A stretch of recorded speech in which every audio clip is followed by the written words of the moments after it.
வணக்கம். நம்ம சேனலுக்கு தொடர்ந்து ஆதரவளித்துக் கொண்டிருக்கும் நல்ல உள்ளங்களுக்கு நன்றி. நாளை பட்ஜெட். நிர்மலா சீதாராமன் அவர்கள் பொருளாதார ஆய்வறிக்கையை வெளியிட்டிருக்காங்க.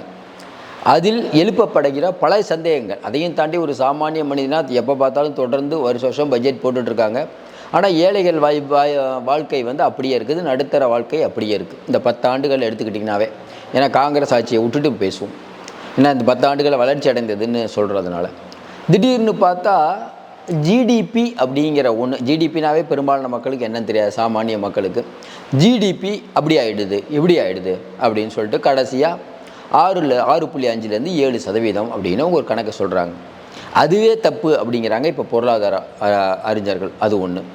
ரெண்டாவது விஷயம், குடியரசுத் தலைவர் உரையில் என்ன சொன்னாங்கன்னா, இந்தியா பொருளாதாரத்தில் ஏற்றமுள்ள நாடாக வரும், 2025 3வது பெரிய ஒரு பொருளாதார நாடாக வரும்னு சொன்னாங்க.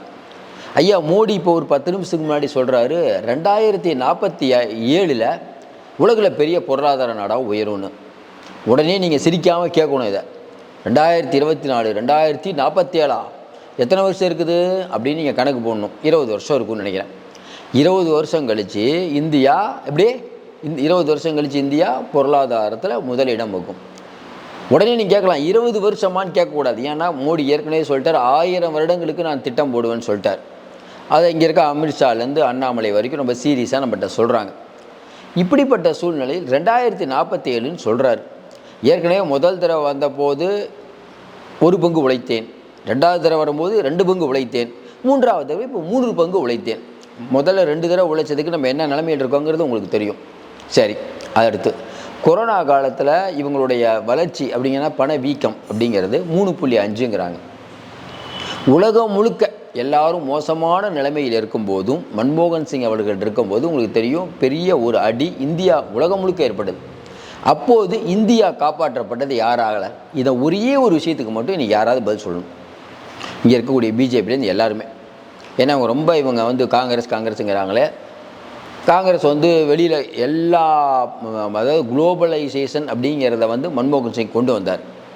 எல்லோரும் வாங்கன்னு. இன்றைக்கி என்ன நடந்திருக்குன்னு தேடி பார்த்தோம்னா, ஆண்டுக்கு 2 கோடி பேருக்கு வேலை அதெல்லாம் சொன்னாங்கல்ல, ஏன் பண்ண முடியலன்னா இவர்கள் அரசாங்க வேலைக்கு ஆள் எடுக்கலை. சரி, இவர்களை நம்பி வெளிநாட்டிலேருந்து எந்த முதலீடும் வரல.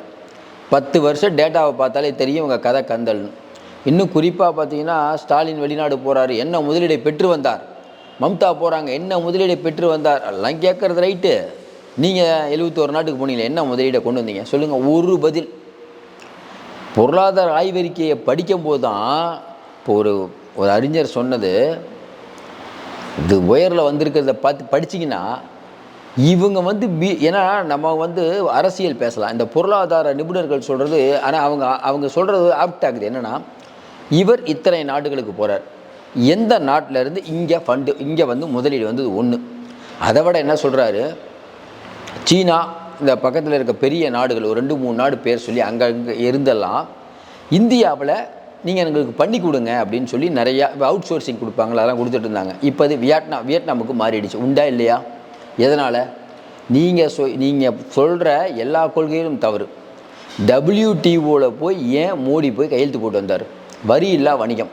இந்த வரி இல்லா வணிகத்தினால இங்கே இருக்கக்கூடிய வணிகர்கள் எவ்வளோ பாதிக்கப்படுறாங்க. நம்ம நாடு இருக்க நிலைமையில் தேவையா?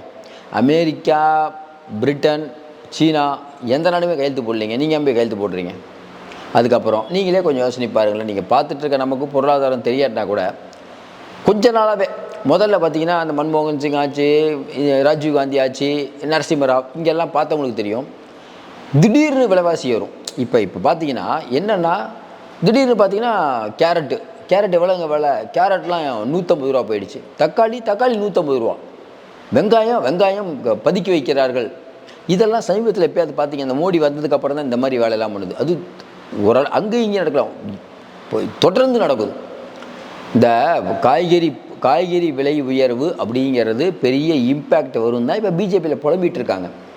தனிநபருடைய வருமானம் ஓரளவுக்கு உயர்ந்தாலும் இன்றைக்கி அத்தியாவசிய பொருட்கள் விலை ஏற்றத்தை இந்த அரசு கட்டுப்படுத்த தவறிவிட்டதுன்னு நம்ம சொல்லிங்க.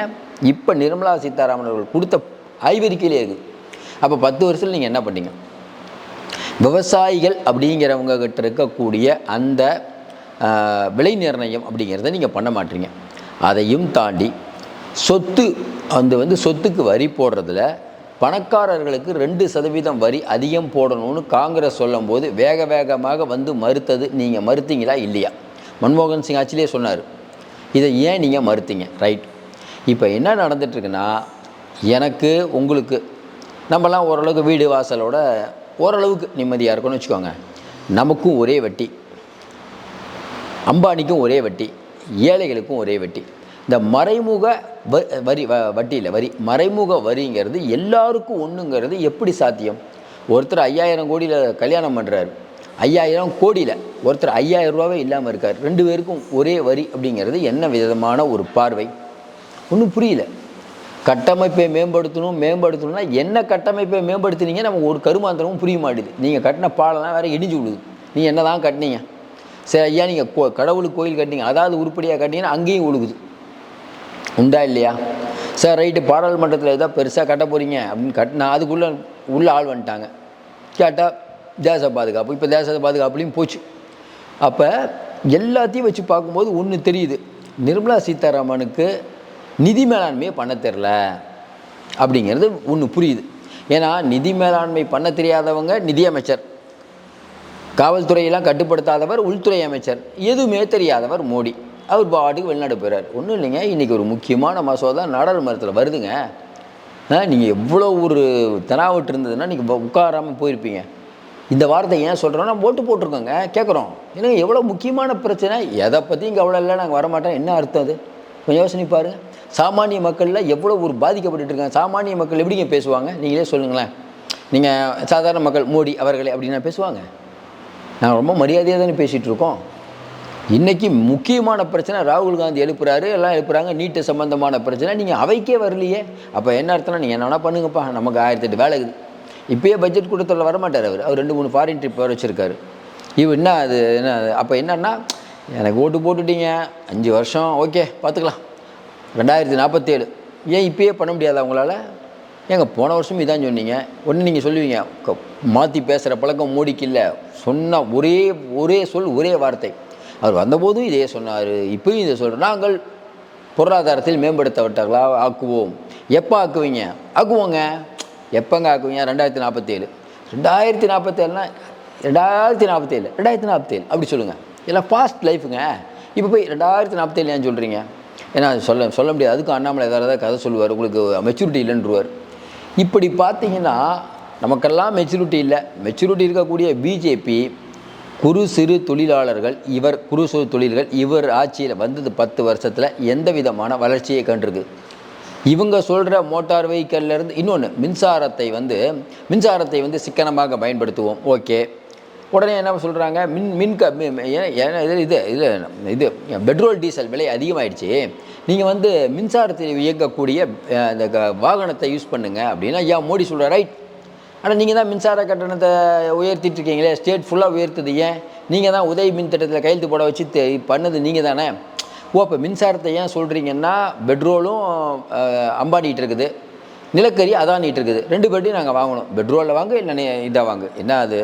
அப்புறம் 2 பேருக்கும் வராக்கடன், அது ஏகப்பட்டது இருக்குது. அதுவும் நீங்கள் சொல்ல மாட்டீங்க. கேட்டால் சுவிஸ் வங்கியிலேருந்து பணத்தை எடுத்து போடுறோம் நாங்கள் ரொம்ப நாள் வெயிட் பண்ணங்க ஐயா, நீங்கள் ஏதோ போட போகிறீங்கன்னு. இப்போ அதை நீங்களும் மறந்துட்டீங்க, நாங்களும் மறந்துட்டோம். 15 லட்சம் நீங்கள் சொல்லவே இல்லைன்னு வேறு சொல்லிட்டீங்க. இப்படி சொல்லவே இல்லைன்னு சொல்கிறேன். நீங்கள் நாளைக்கு நான் எப்போ 3 பங்கு வேலை செஞ்சேன்னு சொன்னேன்? நான் இயல்பாக வேலை செஞ்சேன்னு சொன்னேன். என்னால் முடிகிற அளவுக்கு வேலை செஞ்சேங்க. நான் ஒரு கடவுளோட ரெப்ரஸன்டேட்டிவ்கிட்ட இந்த மாதிரிலாம் கேள்வி கேட்கக்கூடாது நீங்கள் அப்படின்னு சொல்கிறதுக்கு கூட தயங்க மாட்டீங்க. நாங்களும் அதை இல்லைங்க, பாரத் மாதா கி ஜெய் அப்படின்ட்டு நாங்களும் அதை கேட்கணும். ஒரே ஒரு விஷயந்தான், அம்பானி, நீங்கள் மற்ற விஷயங்கள், நடிகைகள், கிரிக்கெட், இதெல்லாம் உங்களுக்கு நேரம் இருக்குது. ஆனால் மணிப்பூர் பற்றி நேரம் இல்லை. ஏன் அப்படிங்கிறதுக்கு நீங்களும் பதில் சொல்ல மாட்டீங்க, பிஜேபியும் பதில் சொல்லாது.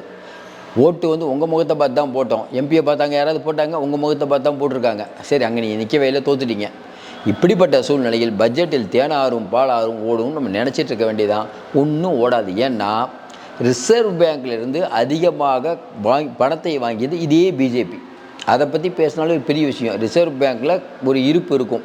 ஏன்னா ஏதாவது ஒரு பெரிய நெருக்கடி வந்தால் அந்த நிதியை எடுத்து செலவு பண்ணுவாங்க.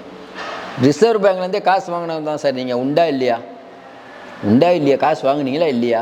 காங்கிரஸில் வாங்கலையே, நீங்கள் வாங்கினீங்க. அப்போ எல்லாத்தையும் அடித்து தூக்க வேண்டியது. எல்லாத்தையும் கேட்டால் நீங்கள் தமிழ்நாடு அரசு வாங்கிடுச்சு கடன், மேற்கு வங்காள அரசு ஆமாங்க நீங்கள் பணம் கொடுக்கலாம் என்னங்க பண்ணுவாங்க?